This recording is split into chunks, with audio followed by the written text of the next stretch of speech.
Mario Lemieux. So as we wait on where some of the restricted free agents and unrestricted free agents are going to land and what they're going to get, let us discuss who is arguably the greatest player ever. I know. Now, I've said I think it's Gretzky, but you know what? If you want to argue Mario, I cannot come up with a reason that Mario shouldn't be in that conversation and why you wouldn't necessarily be right about Mario being the greatest player in the history of the game. And if people want to bring up Gordie Howe and Bobby Orr, we're going to be here all day, which is okay too.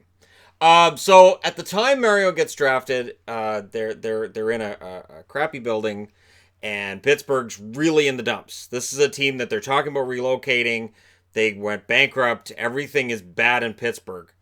And when Mario gets drafted first overall by Pittsburgh, he doesn't shake the hand of the GM because they'd already been talking and he wasn't happy. So there was already talk about, oh, they get a superstar and he's already jilted. But they would sit down and they would work out a contract. It was a pretty generous contract at the time for a rookie. But we didn't have a salary cap at the time, which included not having entry-level contracts and all that wonderful stuff. So he could get whatever the team felt he was worth. And Mario is worth whatever you're allowed to pay him. Straight out of the gate, his first year, 73 games played, 43 goals, 57 assists, 100 points, and he has the Calder. And he's 6'4". Depending which website you trust, he's 200 pounds or 229 pounds as a player. That's not really important because Mario, while he's a bigger player than Gretzky, and he could play a heavier game, the thing with Mario right away was he got worn down. He got beat up. Guys were targeting him pretty heavily. Year 2, 85-86, 79 games played, 48 goals, 93 assists, 141 points. He wins the Lester Pearson Award, now known as the Ted Lindsay Award, which means the NHLPA thought he was the best player in the league. 86-87, he plays 63 games, 54 goals, 53 assists, 107 points. You'll notice, he only played 63 games. He misses a lot of hockey over his career, which is why, when we talk about the all-time greats, it's easy for kids coming up now to not understand just how great Mario Lemieux really was. This is coming from a guy I didn't like Mario Lemieux coming up as a kid, but I respected that he was the best player in the league. 87-88, he plays 77 games, scores 70 goals, 98 assists, 168 points, gets the Art Ross as the scoring leader, wins the Hart Trophy, and wins the Ted Lindsay Award as the player's choice for the best player in the league as well. There is no doubt in anyone's mind in 87-88 he's the best player in the league. Now, of course, 88-89, 76 games played, he gets his best total ever. 85 goals, 114 assists, 199 points. And I remember the buzz that year of, will he break Gretzky's point record? There's a lot of tracking towards 200 points. Was he going to break it? And no, this is as close as he would get. He wins the Art Ross that year, of course. Plays 11 playoff games, so he makes his debut in the playoffs. The team is slowly getting better. 12 goals, 7 assists, 19 points. So in the playoffs, Mario shows he's just as good as he is during the regular season. In fact, 12 goals in 11 games is fantastic for playoffs, no matter what era you're looking at. So throughout the 80s, Mario is showing he is dominant, even though he hasn't played a full 82-game schedule or 80-game schedule. However many games you have in a schedule, he doesn't play it. Closest he gets is 79, his second year in the league. So he missed one game that year. 89-90, he misses a bunch of hockey. Plays 59 games, 45 goals, 78 assists, 123 points. He takes himself out of a game on February 14th, so Valentine's Day 1990 against the New York Rangers. And when they looked at him, they found a herniated disc. So Mario had been dealing with back problems that just kept getting worse, and yet he was still putting up more than 2 points per game. This is a player who was superhuman. This is a player who proved year after year after year just how damn good he was, and he would prove it again. 1991, plays 26 games, 19 goals, 26 assists, 45 points. But even though he only plays 26 games during the regular season, during the postseason, he is good to go. 23 games played, 16 goals, 28 assists, 44 points, and he wins himself a Conn Smythe Trophy. So 44 points in 23 games. Stanley Cup, Conn Smythe, not bad. 91-92, 64 games played in the regular season, 44 goals, 87 assists, 131 points. He actually wins the Art Ross that year, even though he missed 16 games with injury. He wins another Stanley Cup, plays 15 playoff games, 16 goals, 18 assists, 34 points, and gets himself a Conn Smythe trophy. 92-93, plays 60 games, 69 goals, which is a ton for 60 games, 91 assists, 160 points. But here's the amazing thing. This is the year he got Hodgkin's lymphoma. Plays in the playoffs too, 11 games to 8 goals, 10 assists, 18 points in those 11 games. January 13th of 1993, so in the middle of this season, he's diagnosed with Hodgkin's lymphoma, and he went in and he had radiation treatments and surgery. He came back, played the last 16 games of the season, and had 51 points in 16 games. While I was not a Mario Lemieux fan, I had to admit that was the most superhuman thing I ever saw in hockey history. And I've never seen it equaled. 51 points in 16 games after going through radiation treatments. After standing there in January, tears in his eyes, talking about having cancer, and then he's back on the ice playing better than ever, it would seem, a month later. Just absolutely insane. He wins the Art Ross. He wins the Hart. He wins the Lindsay. And he wins the Bill Masterton, just for good measure. 4 trophies for Mario that year. It's all Mario. Just sit him in the front row. Give him a table in front of him. And we'll just start piling up the trophies. 93-94, back troubles. He is plagued by back troubles. So even though the cancer, remission, gone, no worries. He only plays 22 games that year. 17 goals, 20 assists, 37 points. So think about it. He is dealing with chronic back pain. Can barely stand and walk and all this, and we'll get into a little bit of that as well. He is still posting almost 2 points per game when he plays. So it's not like when he's on the ice, he's not playing well. He is still Mario Lemieux. Plays 6 games in the playoffs, 4 goals, 3 assists, 7 points. Misses the entire 94-95 season.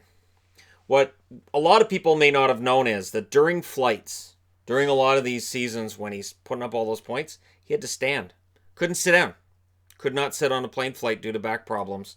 And he needed someone else to tie his skates. Couldn't tie his own skates. Again, due to his bad back. And just, it's an amazing statistical anomaly that a player can do this while dealing with that. I would think most players, if they couldn't even sit on a flight, would say, I think I'm going to retire. Not Mario. 95-96, courageous comeback, 70 games played, 69 goals, 92 assists, 161 points. And not bad. 18 games played in the playoffs, 11 goals, 16 assists, 27 points. He gets the Hart Trophy, the Lindsay Award, and the Art Ross. He's the number 1 scorer in the league again. 96-97, 76 games played, 50 goals, 72 assists, 122 points. In the playoffs, he plays 5 games, 3 goals, 3 assists, 6 points. He ends up winning the Art Ross. He retires. He retires and he says on his way out the door, this league is punishing skill. Along the lines of, the skill players are having to slog their way through this tight checking, low scoring game the NHL was becoming in that season and beyond. And it just wasn't worth it anymore. It wasn't fun to play anymore. And he was quite adamant he was done. That was it. 3 years later, as the Penguins get further and further away from their Stanley Cup championships, and the Penguins start getting closer and closer to relocation talk again, Mario comes out of retirement. 2000-2001. He can't play every game. He only plays 43, but he gets 35 goals, 41 assists, 76 points. So again, he missed 3 years of hockey. Comes back in year 4, 76 points in 43 games. That is 17 years post-draft. That's insane. Absolutely. Well, 16. It was 17 by the end of that season. You guys get what I mean. He is not a young man at this point, and he's still posting almost 2 points per game. 2001, 2002, he only plays 24 games, 6 goals, 25 assists, 31 points. And I remember when we start looking at the seasons where he only played a handful of games, teams would kind of hope he was a healthy scratch that night, or hope that he was just out of the lineup that night. Hope that, and if you heard, oh, Mario's playing tonight, you'd be like, oh, because it totally changed the attack that you would have to get ready for, knowing that Mario was going to be in the lineup. In what would be his last almost full season, 2002-2003, plays 67 games, 28 goals, 63 assists, 91 points. And his defensive numbers start taking a bit of a turn, because when you've got these back problems, when you've got this aging on top of back problems, your defensive numbers are going to take a hit, and they did.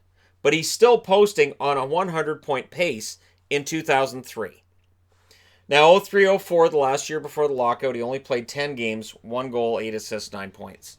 And there was a lot of talk about he's done. So you have the lockout season, and coming out of the lockout, he decides to give it another shot. Plays 26 games in 2005-2006, 7 goals, 15 assists, 22 points. Which hurts his overall points per game totals. Points per game all time. Gretzky's number one in the NHL history books at 1.921. Mario's number 2 at 1.883.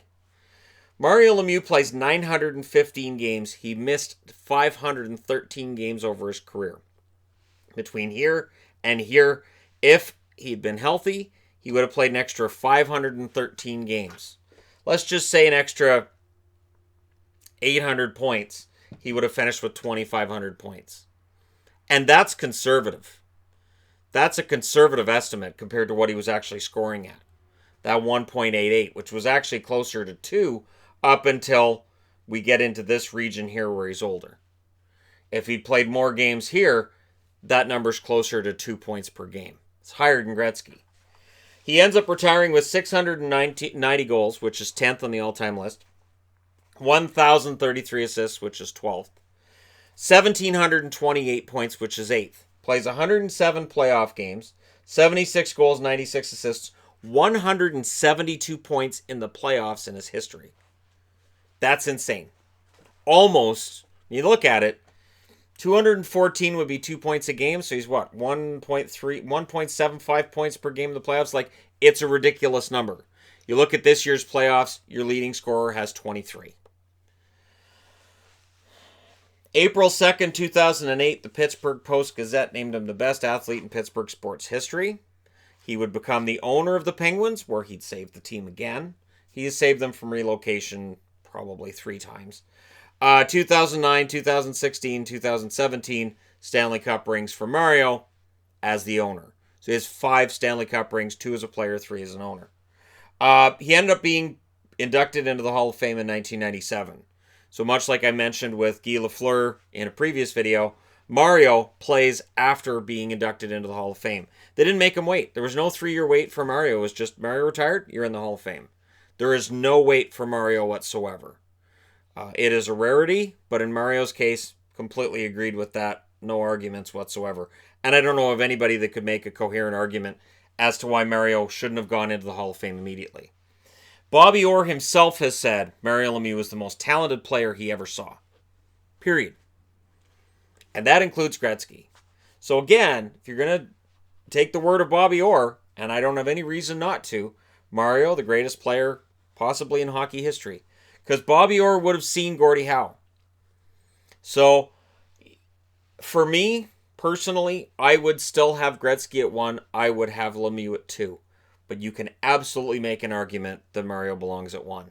And that's from a guy who never liked Mario as a player. Never did. Couldn't stand him most of the time he was a player. But I could not argue that he wasn't the best player in the league when he was healthy. And sadly, the worst part of it all is he wasn't healthy for a good portion of his career. But we still got to see one of the greatest. So if you didn't see him, you missed one of the greatest of all time. That goal against the Minnesota North Stars that gets played all the time, that's run-of-the-mill Mario. That's just what he would do. He would wind it up in the center ice area, neutral zone, and you'd go, oh, crap. And you would know when he was at center, that puck's going in the back of the net. And he's one of the few players that you would see wind up like that, and you go, oh.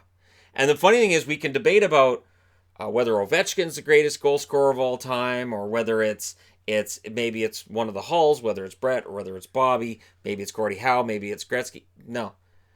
Mario, you could make a case, was the greatest goal scorer of all time. And it would be hard to argue against it based on just the sheer numbers for a guy who was dealing with back problems all the time. Let me know your thoughts in the comment section below as always. Don't forget to hit like and subscribe if you're browsing your way through. You just happened upon this video. And yes, this is one of them profiling the Hall of Famer type things while we wait for other news to trickle in from around the NHL. Thank you guys so much for watching. I will talk to you again soon.